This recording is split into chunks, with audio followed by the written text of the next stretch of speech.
Welcome back to the Football Terrace. Good morning, one and all.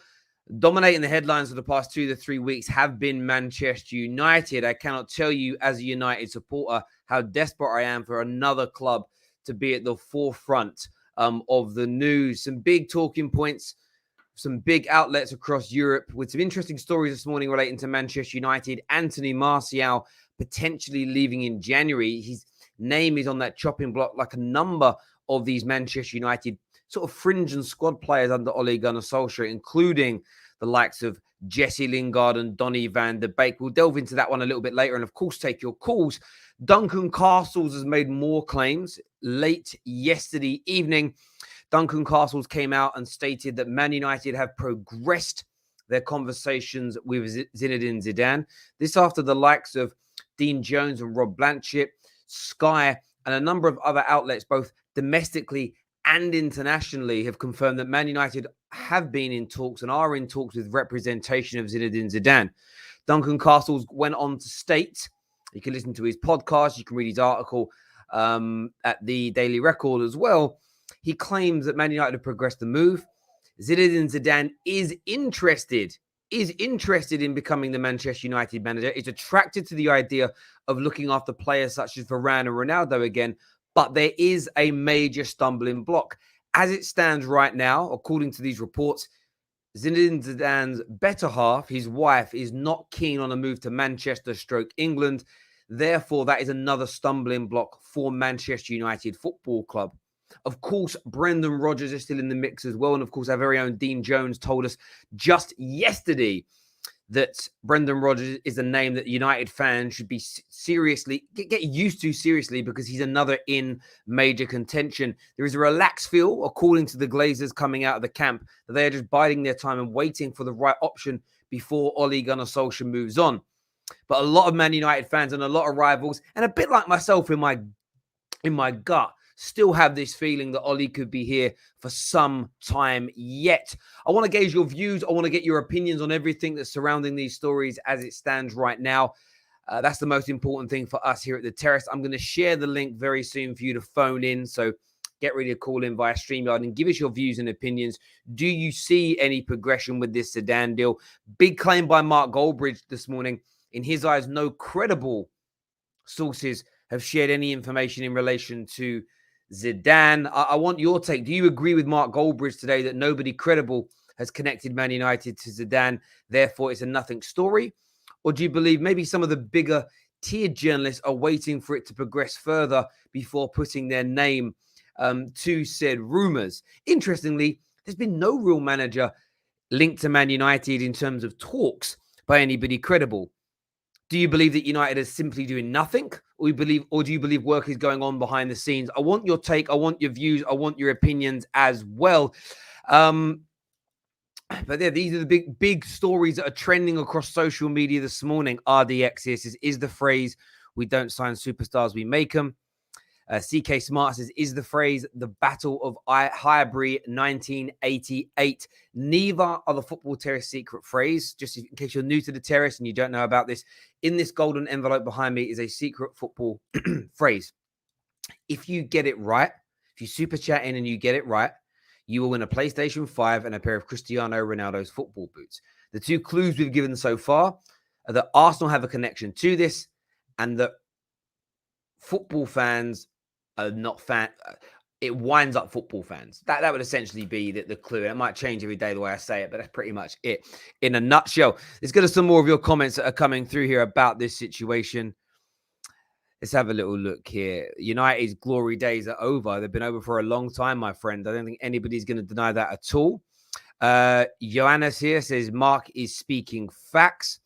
I Am Me says, I agree with Mark on that. Zidane does not want United. He said he's waiting for the France job. Do you know what? A lot of people have told me that, not discrediting it at all. Can somebody show me? A lot of people have said he's publicly stated he doesn't want Man United. He wants the France job. Can somebody show me where he said that? Like legit, send me a link, DM me a link. I'd like to read the article. Or is it something a journalist has said that he thinks? Because sometimes this happens. Sometimes we can believe a person has said something and then you read the article and it's like, oh, I didn't actually say, it says a source close to. It may very well be him saying, I don't want to manage Manchester United. But I want you guys to send me that link if you would be so kind too. Zidane will flop at United is what AZ thinks. That's an interesting one. That really is. Zidane is better than Conte is what Bob Jr. thinks here. Well, that'll be interesting. Man like Mr. Reddy here says, I think Zidane will happen after we lose to Chelsea. It's obvious Ollie doesn't last after that. What if we beat Chelsea? It's a joke there. Zidane will be coming if Ollie does not make the top 4. I know this is what Ray believes this morning. Interesting take from him. I think the train has left the station. United are essentially playing every 3 days until next year, making it difficult to bring in a new manager. Is the phrase Chelsea players go to Arsenal to retire? That's a really good guess at the phrase. Remember, if you're going to super chat in, have a guess at the secret phrase and maybe win a PS5 and a pair of football boots. Look, I think that's a really fair point. I think that is a really fair point around, is it the right or wrong time for a manager to come in? Ollie came in the December. So in like the middle of that kind of busy period. So I still think I'm not ruling out him going, but we've had Rob on the show and Dean on the show who I think loosely know each other, but it's not like they work together. And they've both said very much the same things. Different terminology, but rooted to the same thing. Rodgers is an option. Zidane is an option. Conte was one of the front runners, but of course they decided not to pursue it after initial talks with representation. He's gone to Tottenham. There is one train of thought in my mind that if things get so bad, hiring Brendan Rodgers will have less of an effect in the sense, in terms of creating anger amongst certain Man United fans that don't want him because of his Liverpool connections. When they're desperate, sometimes when you can get desperate, you'll do things or you'll yield to things that you normally wouldn't. There's an air of me that thinks that could be a tactic in this. Is the phrase never been relegated? That isn't the phrase, but what a good guess. What the F, guys? I'm fed up. Tell me why you're fed up, buddy. This is what the Terrace is here for you guys to come along, have your say, give us your views, and give us your opinions. Someone here says ESPN Julien Laurent. Yeah, but did Julien Laurent say it, or did he interview Zidane? Is it on record of Zidane saying, I don't want to manage Man United and I'm only waiting for the France job? Because everyone keeps telling me, and I respect it. I just want to read it for myself. If someone's got a link, please send through to me, my people. Thank you.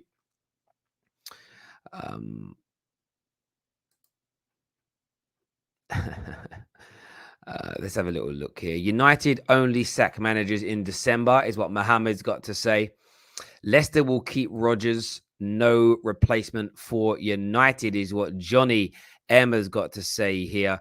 Mr. Reddy says ESPN is deluded and overhyped. I don't watch ESPN and neither should any of you lot. Do you know what I think it comes down to with stories? And we all have a tendency to do this. If the story excites us or makes us think, oh, that could be good for my club, that could be good for me, I think we get a little bit more sucked in by it. I think we can look at it and be a little more...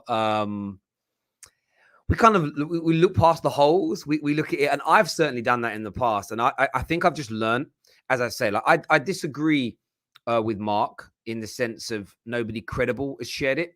I would rephrase what Mark said to nobody fashionable has said it. No, there are certain journalists who everybody loves to listen to, and I listen to them. I follow the lot. I follow all the sort of the proclaimed tier ones.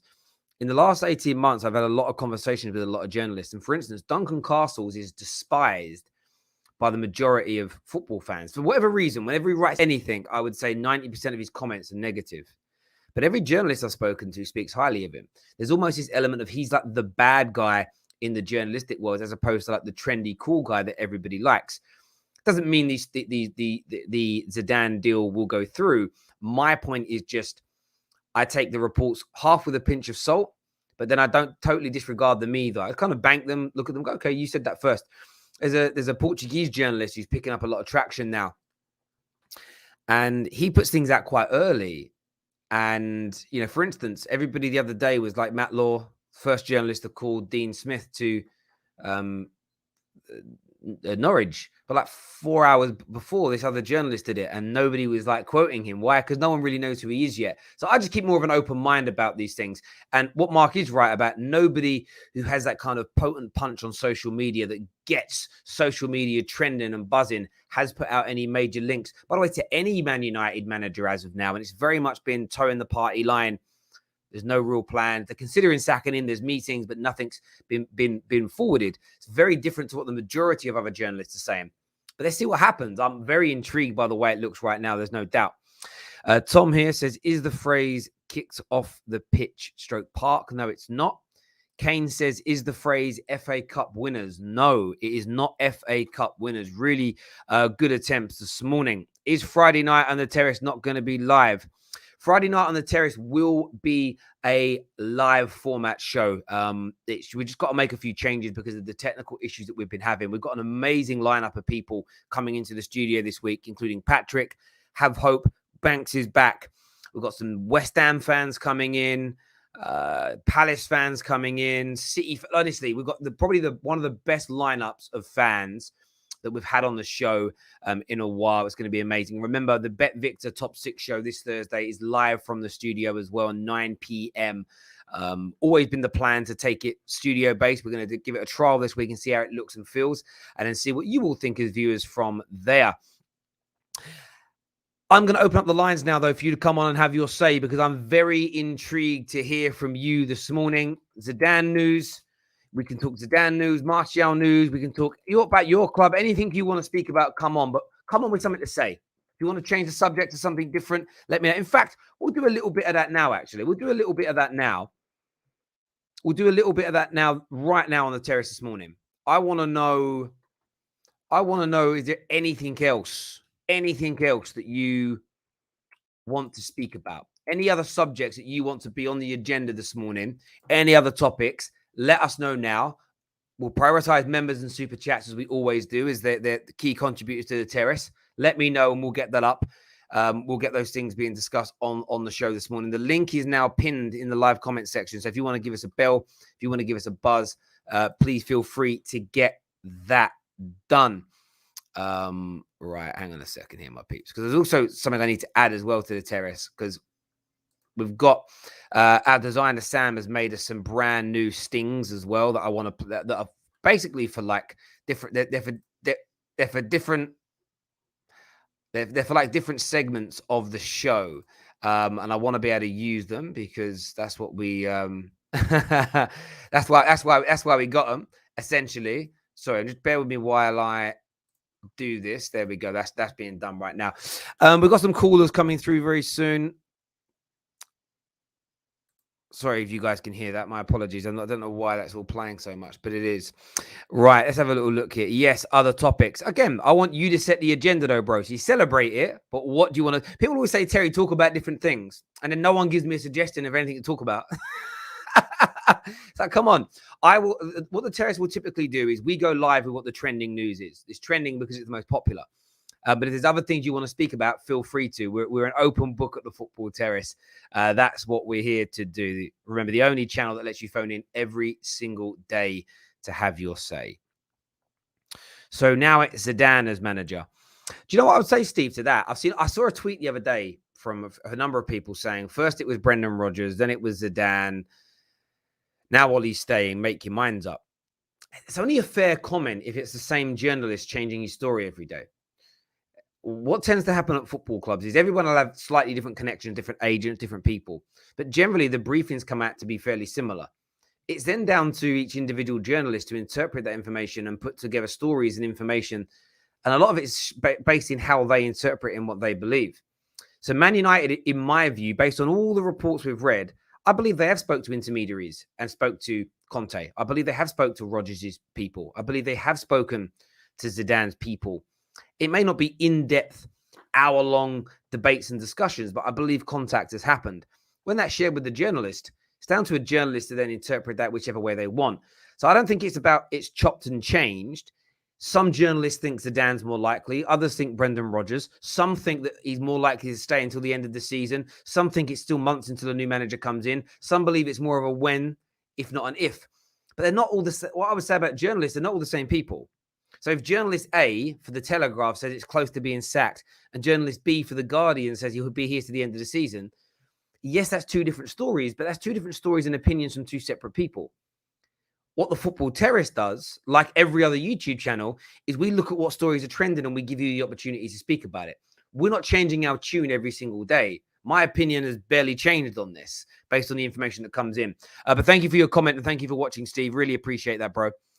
Derek here says, I said I wouldn't buy any Man United items, but I have folded and got a baby grow as a proud first-time father, soon to know the sex of the baby. Listen, bro, as I've said, I have what I'm doing for the club in terms of not buying things, but I judge no man, no woman who decides they want to support their club financially, who wants to buy merchandise. That's first of all. Secondly, and more importantly, congratulations on your baby.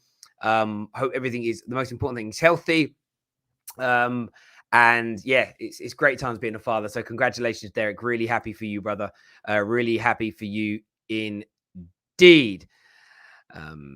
A lot of people are putting phrases in. Someone yesterday put the secret phrase in. They got it right, but they didn't super chat it. So we couldn't announce it. We couldn't give that away. Daz here, Daz Sweets, who says, we won the league in Manchester. Maybe in relation to that call. We're going to start going to your calls very, very soon on the show right now. First up, I'm going to get Pav on to have his say this morning. Pav, what's on your mind, mate? I hope you're doing all right, firstly. And I want to talk about a little bit about the Zidane and the Martial things and the other players in general. With this whole like stuff about the managers, I've already said my opinion to you that I believe he's going to be here till the end of the season. I believe he'll get a player in midfield, and I'll probably see some of these players leave in January to cover that cost of that player that they're going to get him.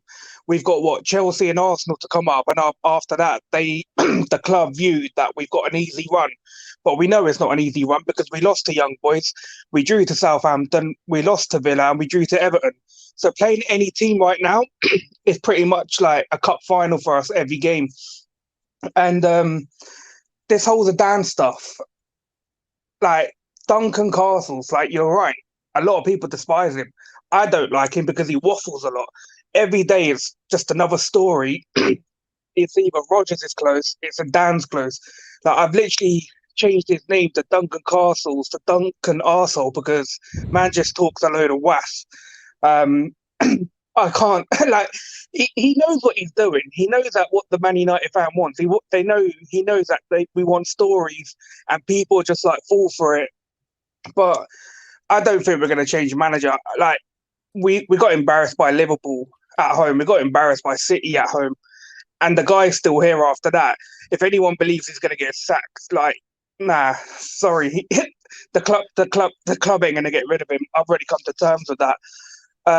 On Martial, I'm guessing you've seen that video of his missus and his friend talking about he wasn't actually injured. So a lot of people are speculating that there's something going on behind the scenes between him and Ollie, and they've fallen out, and he's just been dropped. So if he isn't injured, I've already said before in the summer, I prefer Martial to leave. I don't think he's good enough for the team. He's probably had one decent season for us. We need to look forward and change up the squad. We need to refresh the squad, but I think Martial's time's done at our club, and hopefully, like, it gets a move in January. Because if there is issues with players, obviously we already know the manager's not good enough.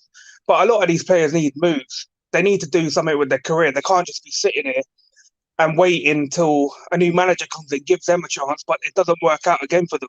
We got too many fringe players in this team. We've got too many players who are supposedly talking and saying they're not getting a chance. You got people like Terrace, Diego Dalot, and all that. Even Van der Beek. No one's happy at this club. So if I was an agent, I'd be looking to get some of my players out of it because this club's a mess right now. I hear what you're saying, mate. Look, I think on the journalistic front, as I've said, I've learned not to disregard anybody, but at the same time, I totally respect that people have. I think that the issue with Duncan Castles is one of the things I love about Fabrizio Romano is even if it's a negative story about your club, he tends to tweet things and write things and say things in a way that makes even the losers in a situation, he makes them come out smelling quite good. Does that make sense? Where Duncan Castles has a habit, especially with Man United, because I do believe they don't let him at the ground anymore. I believe there was something, the way he went in on the Maguire deal, he got into trouble with the press office. He goes in so hard on Man United that people don't like him. So you already start with this air of, well, I don't like you, so I don't want to listen to you. Something Dean Jones said yesterday morning, which resonated with me deeply, was he's never in his life as a journalist seen a manager get this level of support after being on such a bad run with the tools that he's got at his disposal. He said it's almost, most journalists will open their mouths and they'd be honest, they're all baffled. So they're a little bit sort of like, well, we're hearing stories of talking to these people, but nothing's happening. They're still backing Ollie. What is it they're waiting for? That's the only thing, though, that gives me hope, is have they just not yet been able to find the right person? However, that's like hope that I cannot help but cling on to as a football fan. The realist in me is saying they are hoping Ollie turns this round because it's the cheaper option. They sack him and bring in a new manager. It's a 20 to 30 million pound cost in total of getting rid of one, hiring somebody new. And then there are still not guarantees of Champions League football after that, because you never quite know with anyone whether they come in. And I almost feel like they're looking at it like, oh, maybe if we just stick with Ollie with this squad, we might be able to scrape top 4 again. That's the biggest fear for me. But listen, Pav, great call as ever, mate. Really appreciate it, my brother. Thank you very much for coming on. Cheers, mate. Thank you. Remember this morning, ladies and gentlemen, we are talking about the latest news from Duncan Castles that United have progressed the move for Zinedine Zidane. What hasn't been spoken about yet by anybody is his wife. That she is the person that is one of the blockers in this, that she doesn't want to come and live in England, which, you know what, is fair. Like, she lived in Madrid, you know, I'm sure they live in, I don't know where they live right now. I'm assuming it's either Spain or France. It's probably very, very nice. There are nice parts of the UK. We don't have the weather that Spain have. And if we're anywhere south in France, we don't have that weather either. And, you know, I've got a friend who I worked with at Barclays, who's now based in the private bank for Barclays in Monaco. And he lives there like by himself. His wife lives in the UK. They commute regularly to see each other. And I'm like, I'm like, Jazz, are you ever thinking about coming back to England? And he just gave me this dirty look. He's like, why? Why would I do it? And he's born and bred in northwest London. Big up, Jazz. He does what sometime, Jazz. I hope you're well, brother. I'm actually seeing you boys 2nd of December. Man like Chet's is leaving the bank. So it's nights out on the town in London with my chums from the PB. So yeah, I miss those guys a lot. So yeah, looking forward to that. Anyway, I digress massively. We're going to go to some more calls. Before that, we've got some super chats here. Is the phrase, we're by far the greatest team the world has ever seen? It's a really good guess, but it isn't true. Is it AFTV and chill? No. Forbes here says, relatively new to the channel, who came up with the phrase contest idea? It's actually an incredibly brilliant idea. Well, it was actually somebody at the team at Snack.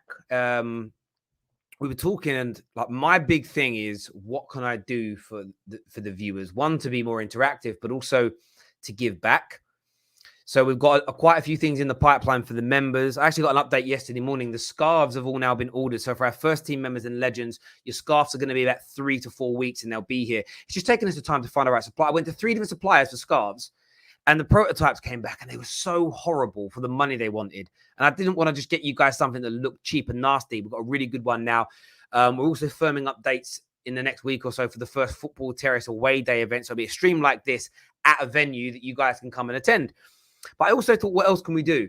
And the idea was, well, lots of people super chat in, and we respect that so much. It was, what can we give back to the super chatters? What can we do as sort of put a little competition or a prize in place where when you super chat with a Football Terrace, we respect the opinion, we show it, we talk about it, we discuss it, but equally you might get something back. And, you know, no other channel is doing that. And we want to try, again, do something that's innovative and different and first. So yeah, you guys are the inspiration behind that. So thank you very, very much, buddy. Remember, I always set a little target every day. Like on this show, I'm going to set a target now. If we hit 500 likes on this show today, I will give you another clue to the secret phrase. And it's easy to hit 500 likes when there's nearly 1,000 people watching, especially as you've all got friends and family. Get your brother to log in on his phone for a minute and hit the like button. Real quick, easy. You get another clue. Remember, the clues are Arsenal have got a connection to this and fans don't Like it. They're the two things there. Going to go to more calls in a minute. Igal's coming on. Mohammed's coming on. Wilson's coming on the show as well this morning. It isn't time to go, but good guess, my bro. Let's do some more of these comments here. Try and find some member comments as well. Where are the member comments at this morning? Where are my member comments at? We're going to do a quick fire round soon as well, where I'm going to pick lots of your comments. Get your comments ready as well. We're doing soon. We've got a quick fire round coming up where I'm just going to answer your questions, super chats, member chats, and put them out quickly. So that's coming very, very soon this morning as well. Mark Smith says, boring. It doesn't matter who the manager is. We have crap players. That is what Mark Smith believes this morning. What will happen if Watford beat United? Don't even ask. Don't even ask. Right, a gal coming soon. Before that, I'm going to go to Wilson. Wilson's on the football terrace this morning. What are you saying, bro? Hello, Mark. Hello. I wanted to talk about the Zidane story. Yes, sir. Terry. Two things first. First, I don't believe he's the right manager for now. And the second thing is, I don't believe certain aspects of the story of why he's not coming.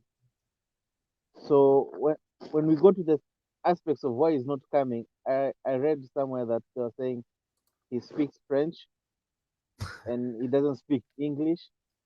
And then I thought to myself, let me take a list of the team and let's look at it. Zidane speaks Spanish and French and Italian. Our goalkeeper is Spanish. He's good defender. Yeah. Listen, mate, I did the same thing the other day. I looked at the languages our players speak, and I think Zidane, the irony is, Zidane would be able to communicate better with this squad than a manager that only speaks English. Yes. and that's why I call bullshit on the story. Yeah, it is. And then this is the thing, right? So, again, there's certain reasons I don't think Zidane will join. One, can we actually attract him because of the way we're run? Two, does he want to come to England? Three, I don't believe there's too much this truth in his wife not wanting to live here. I think that's a rule. Like, if you're a married man or woman and you get offered a job in a new country, your partner has a say in that. Like, that's the way life is in real life, right?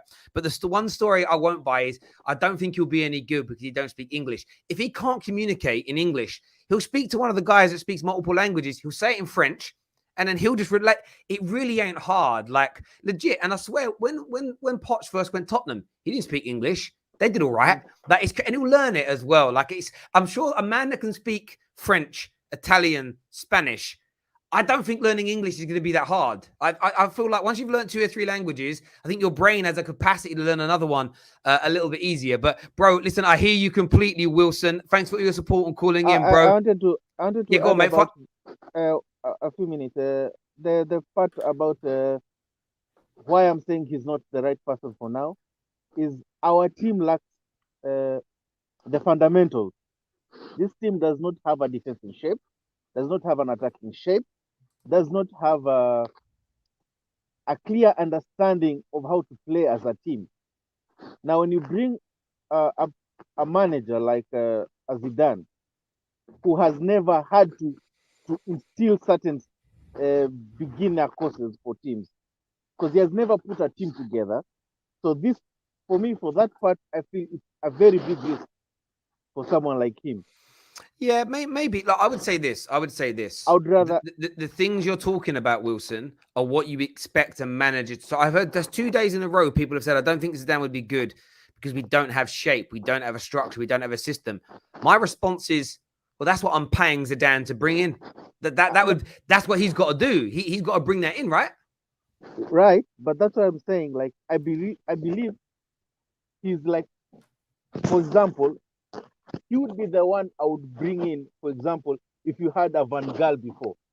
Okay, so you think he's the manager that gets you over the line. Okay, yes. I hear your point on that. Wilson, great point being made there, buddy. Thanks for calling in today. Really, really appreciate that, my guy. Thank you.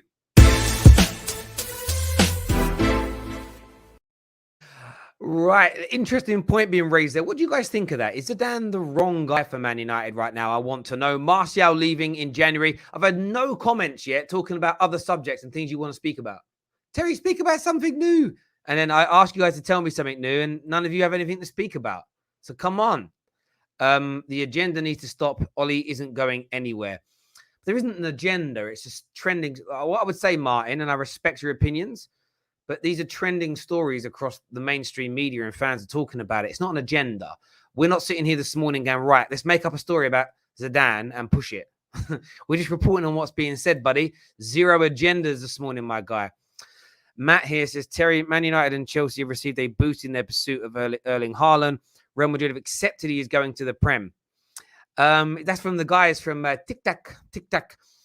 Look, I will take that that's another story that I take with a pinch of salt, but I'll kind of put it to the back of my mind.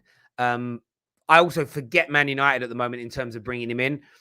Chelsea have got a good chance. I would say more City, though. I think City have got much more a chance of Haaland coming to their club. But that's an interesting story. So thanks for throwing something else new and into the mix. Igal coming on soon. Mo coming on soon as well. But before that, we're going to introduce something new to the Football Terrace.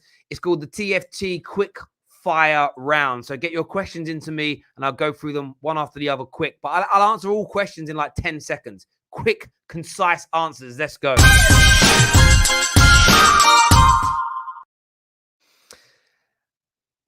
Comment here says, Zidane to Man United makes less sense. Conte was the man for me. That's definitely an interesting take. Zidane plays a more attractive style of football.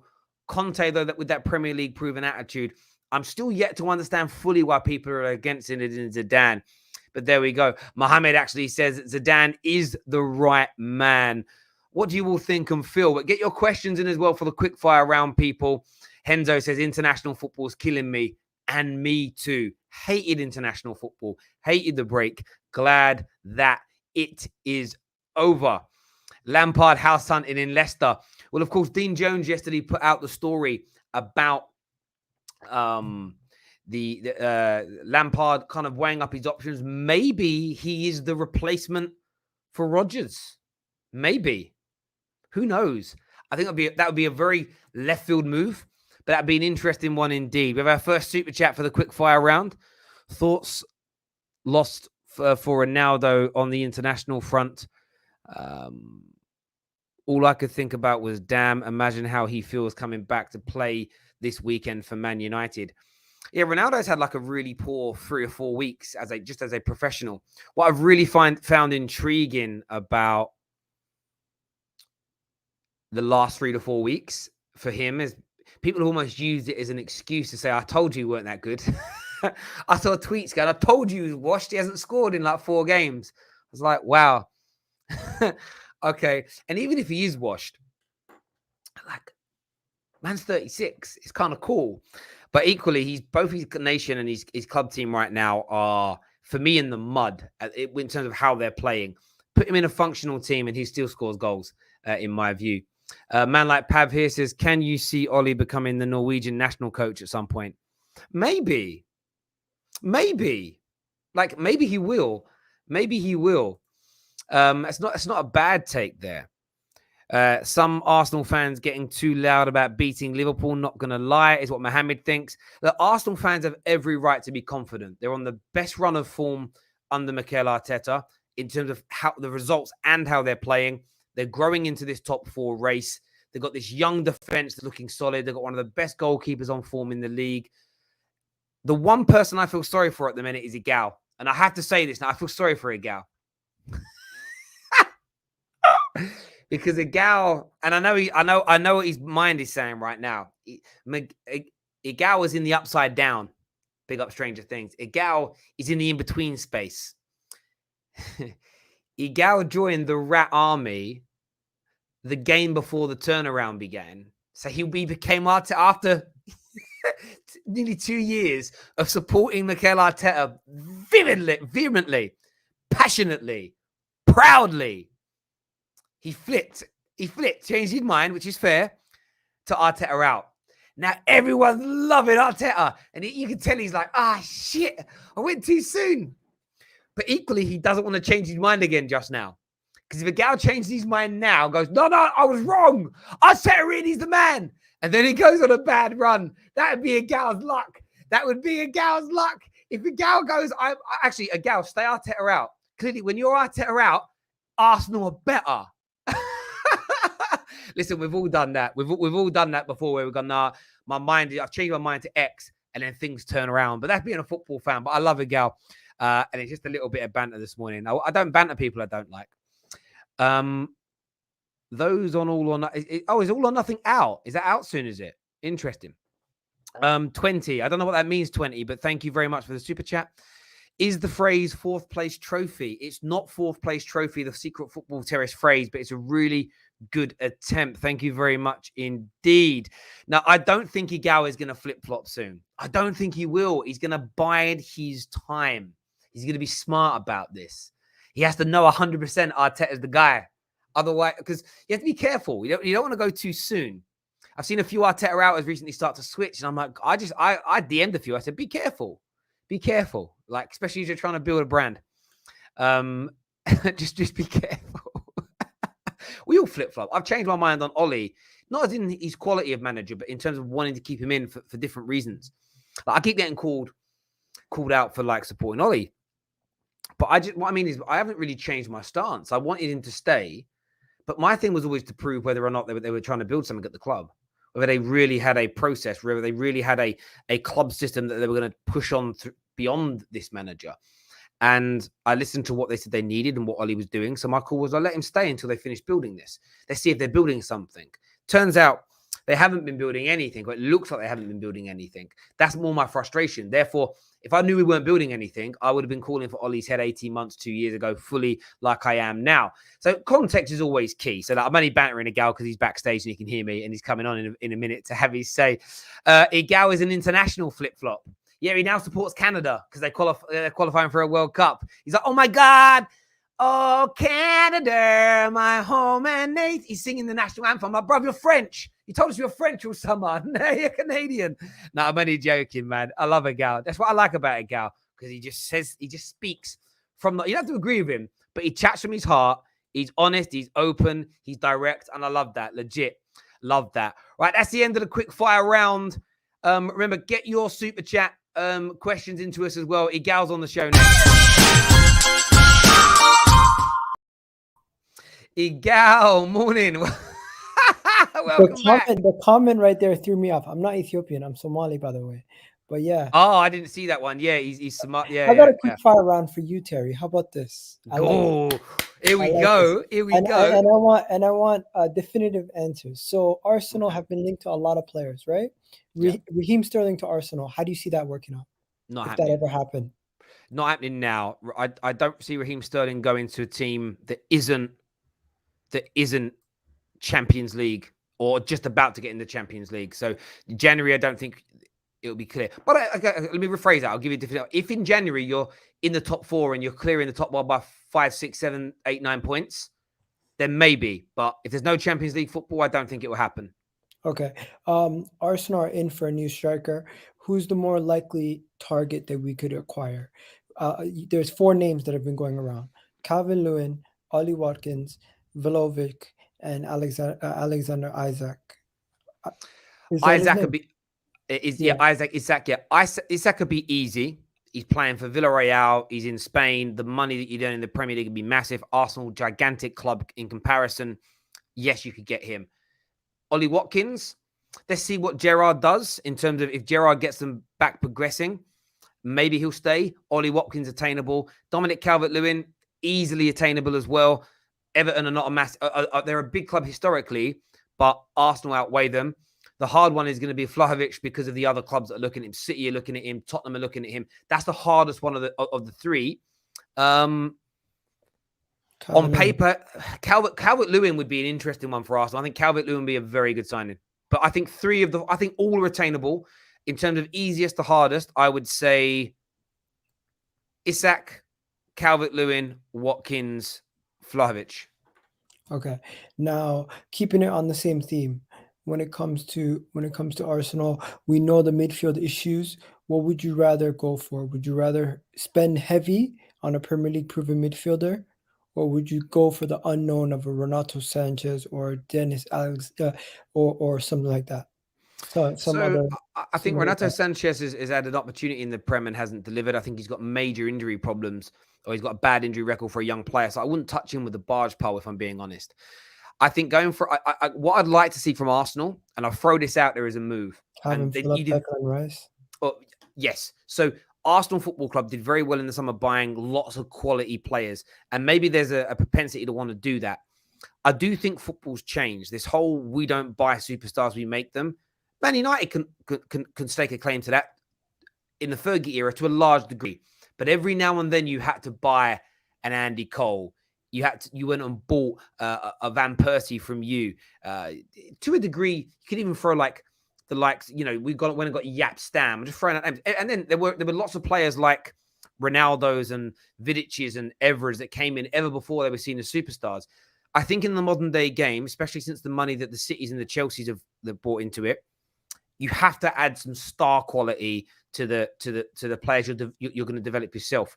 I would love to see Arsenal, if again, take my Man United hat off and be a neutral, I'd love to see Arsenal go out in the summer and go, boom, Ndidi, you're now an Arsenal player. Boom, Declan Rice, we want to make you an Arsenal player. And add that star quality to the great young players you're developing at the moment. That's what I'd like to see Arsenal do. Okay. Do you think? Okay, quick fire. Manchester United, Liverpool. Obviously, Manchester United is the bigger club, correct? Man United and Liverpool, but bigger in what way? More fans, yes. Okay, based on the totality, when you look at everything. Yeah, I think we are a bigger football club in everything. Okay, so now everyone talks about Chelsea and Arsenal being close, but realistically, in your heart of hearts, what do you genuinely believe? Is Arsenal still a bigger club than Chelsea? So I think you've got. I would say you are a bigger club in the sense of you've got a much bigger global fan base. You've got and that's a big part of being the biggest clubs. You know, you can't be a big club without a big fan base. It's impossible. So you've got that there. You have the domestic dominance over them in terms of your history. They have the European dominance over you, though, which is tenfold, 20-fold to what you've got. I would say right now, biggest and best often get confused. Chelsea are the best club in London and have been for nearly 2 decades. Arsenal historically are still bigger than them, but they're closing that gap on you. And you have 13 league titles? They have 5 or 6? They have 6 right now. 6, so about halfway there. I don't think they need to match your league titles to be able to say they're past you if their fan base keeps growing, if they have any more European success. I mean, if they win another, say, 3 league titles and a Champions League before you win another league title, I think the weight of trophies, the growth of their fan base, which gets bigger, what I would say is to you and to Man United is teams like City and Chelsea, their fan base grows each year. Arsenal and Man United have been massive clubs in this country for decades and decades. These two have started later in terms of their global growth.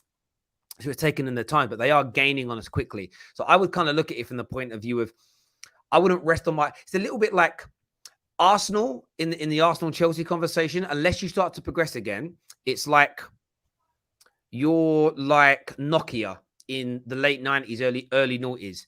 You were the best. You were the best company out there for phones, and I think companies like Nokia sat there going, "Oh, we're the biggest, we're the best. Everyone loves us." They stopped innovating and moving forward, and then the little upstarts behind them shot past them. That's what's kind of happened to the Man Uniteds and the Arsenals, and it happened to Liverpool for a long period of time. SFG have changed that recently with Klopp, but you've got these clubs now owned by these billionaires, these Chelseas, these Cities. Newcastle want to do it, where they've got ideals, and now we want to be the biggest and the best.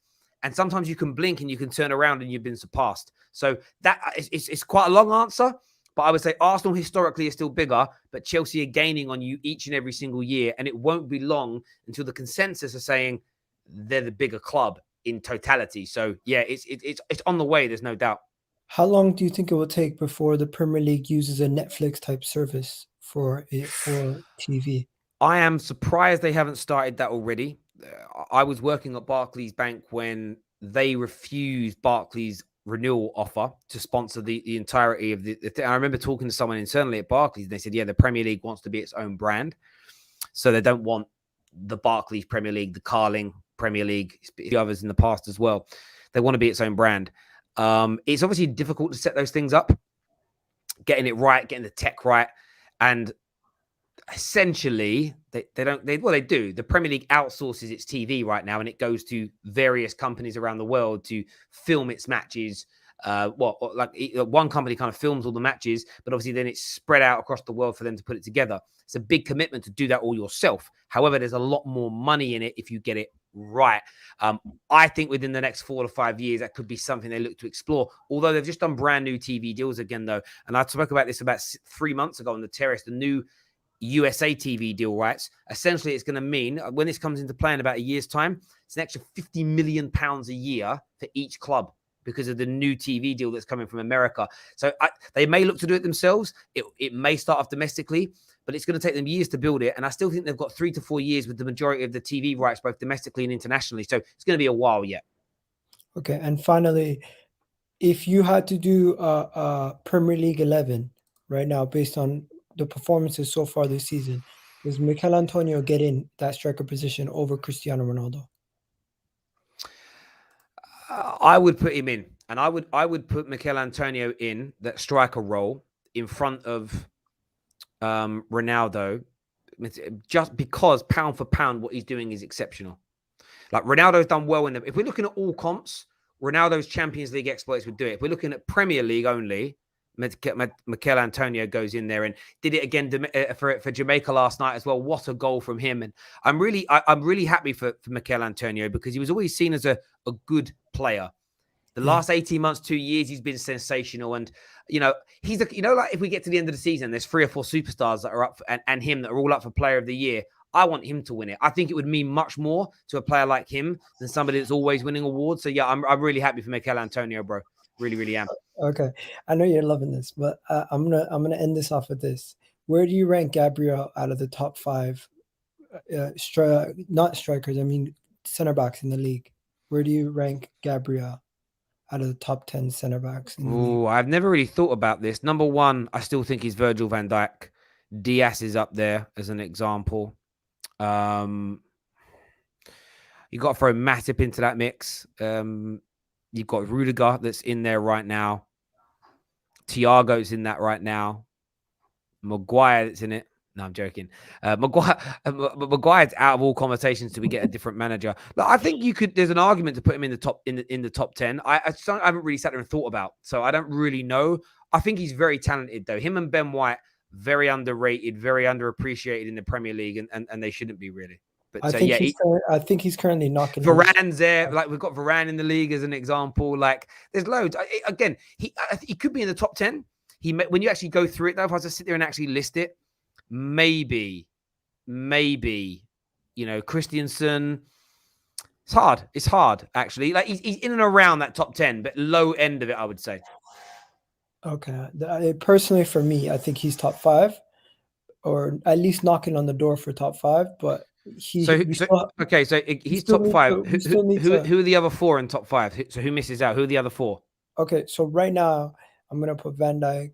I'm gonna put Diaz because of the longevity in the league, and not Van Dijk for what he's done over his couple of years. What Diaz did last year was stupendous. Rudiger currently is one of the best in the league. So those are the 3 I think that stand above everybody else. Now, where do I put Varane? We haven't seen enough of him in the Premier League, but based on his body of work, you have to put him in there. I think the next one, it's debatable. Everyone's gonna have a different 5th guy, but I'm just gonna I'm gonna try to squeeze Gabriel in there. Maybe it's a little bit biased, but I think it may be too early to even put him in the top 5. But at the same time, Gabriel is solidified top 10 easy. There we go. Viewers, do you agree with Gal? Mate, listen, really appreciate you coming on there to do the quick fire round with this. We'll speak to you soon. Top man. No. Interesting takes there from him. Remember, you can still guess our secret phrase today. The link to call in is up on the screen. We're going to have Mo on the show next to speak to us. B-Man's coming on as well this morning. Mo's here. What are you saying, brother? How's it going, Terry? Hope you're well. Yeah, I'm very good, mate. I'm very good. Just a couple of things I want to touch on about Zidane not being the right man and he can't speak English.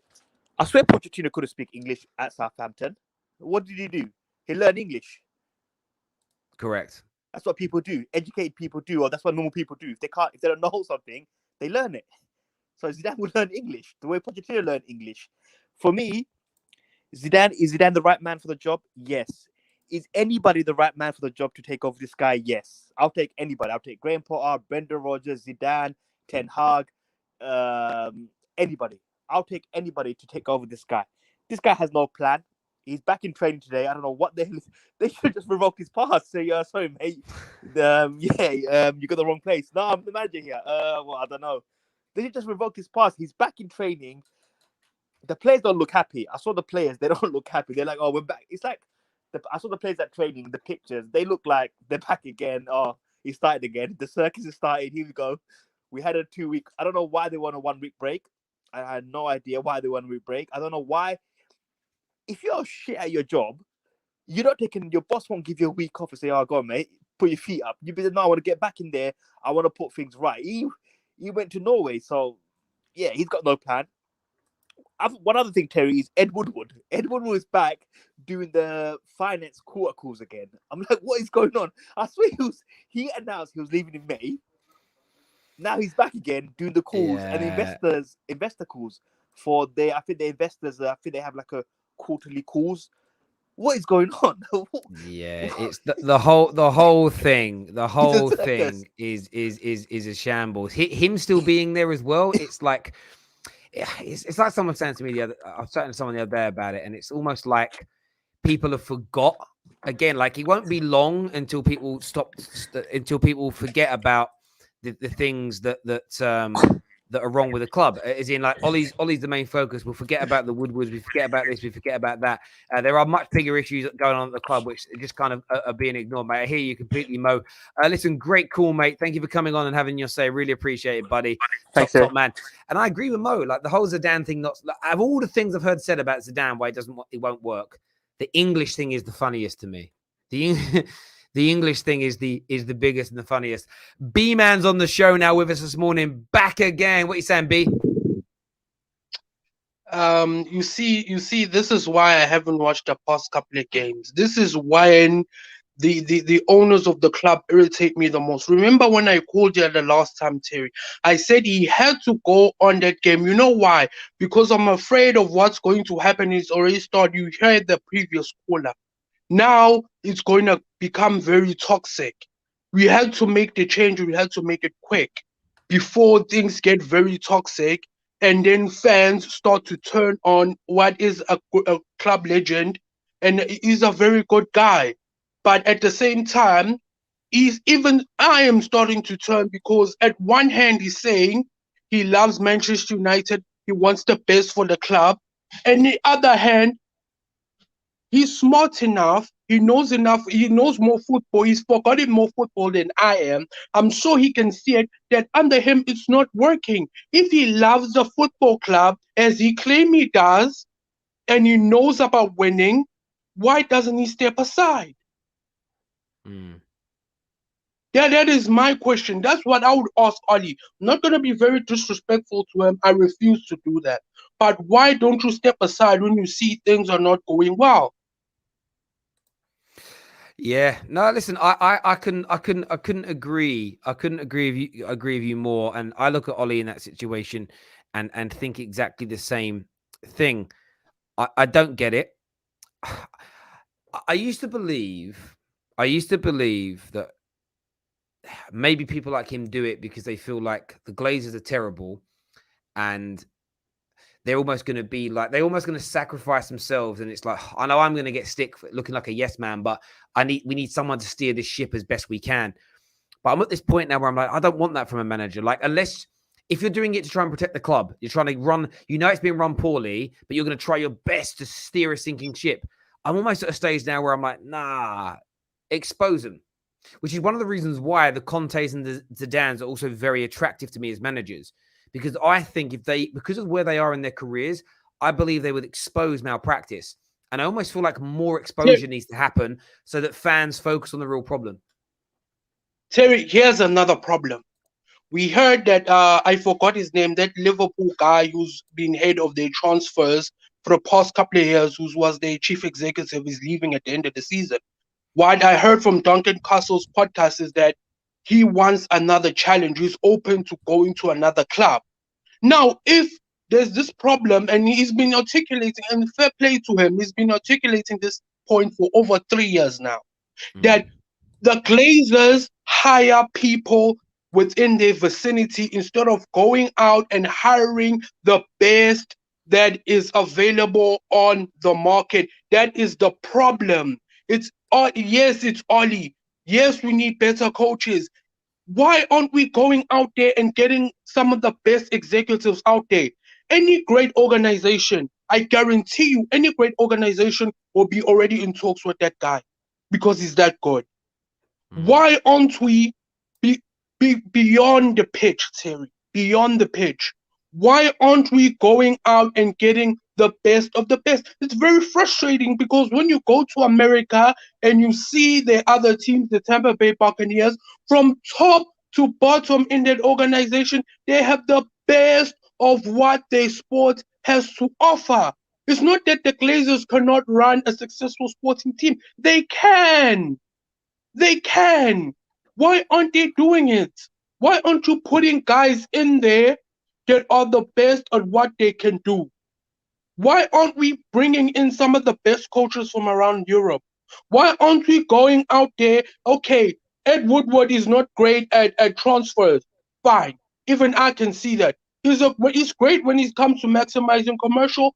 Put him at the head of commercials. Keep him out of football relation over operations, because he has admitted it himself in the past that he's not very good when it comes to making the decisions on which football is based. He relies on people around him.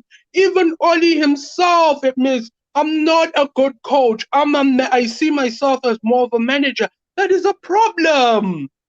That is a problem. We brought in coaches this summer because Oli, this is a lot of things that are not reported. We brought in a set pieces new coaches.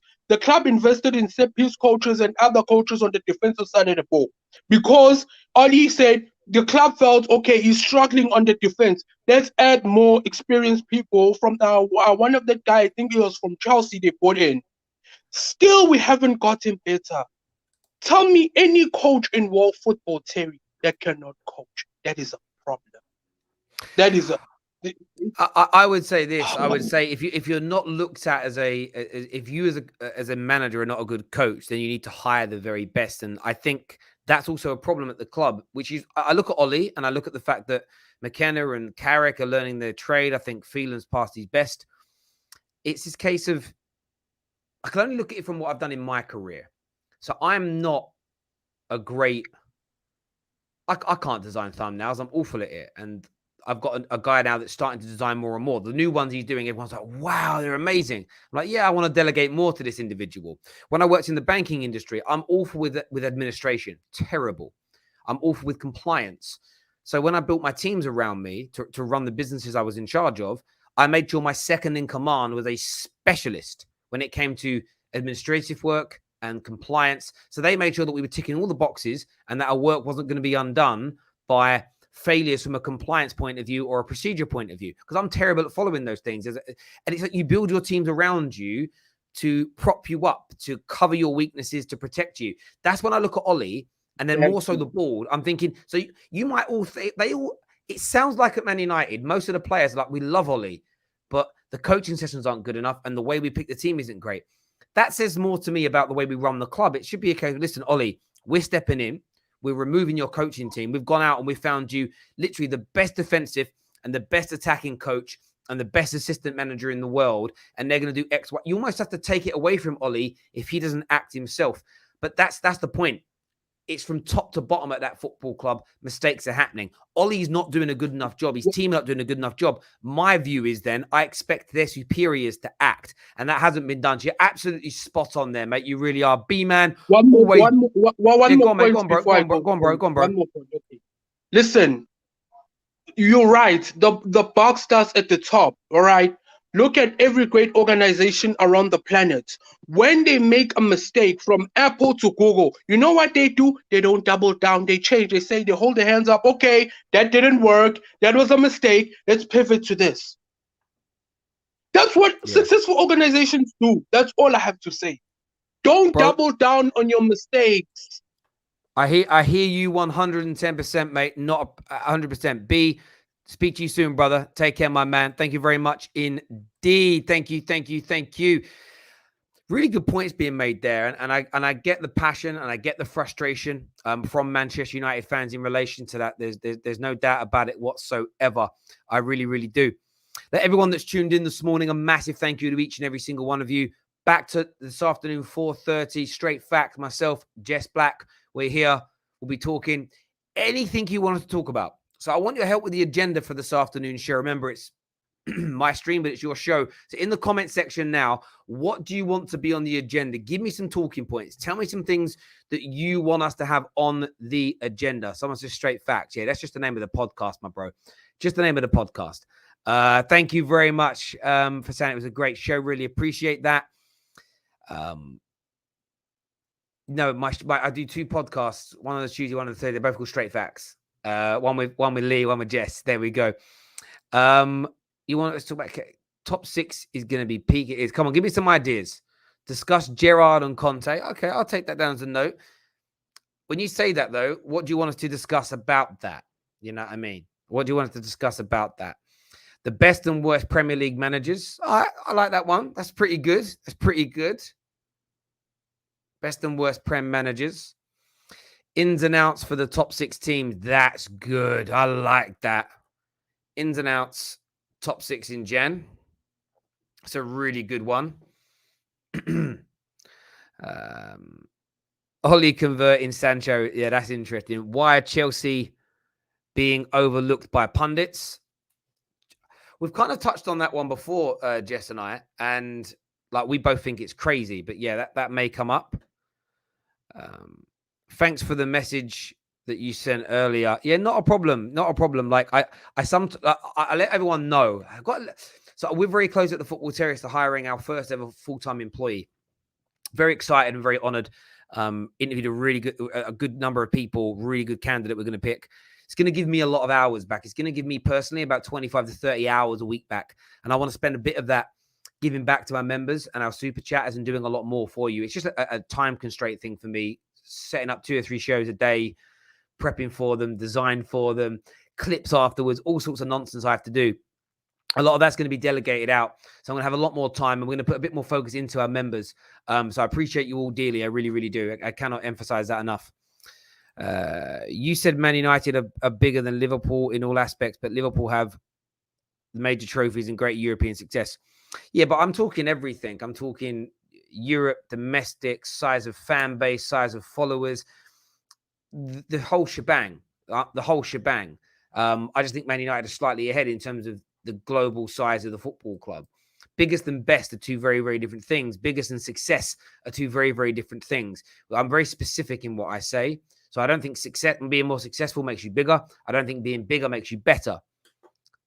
Better for me is more contemporary. Successful is done on Trophy Hall. The biggest is everything combined together. That isn't to suggest for a second that Liverpool are small in any way, any shape, or in any form. Before you leave, though, make sure you smash that like button for us. Yeah, revenue streams as well are another reason why I'd say that as well. It's very, very true indeed. Smash that like button before you leave. Make sure you subscribe and turn on the bell notifications and sign up to our members group on Telegram, where we place all our links before shows so you never miss a live Football Terrace stream again. Until then, take care.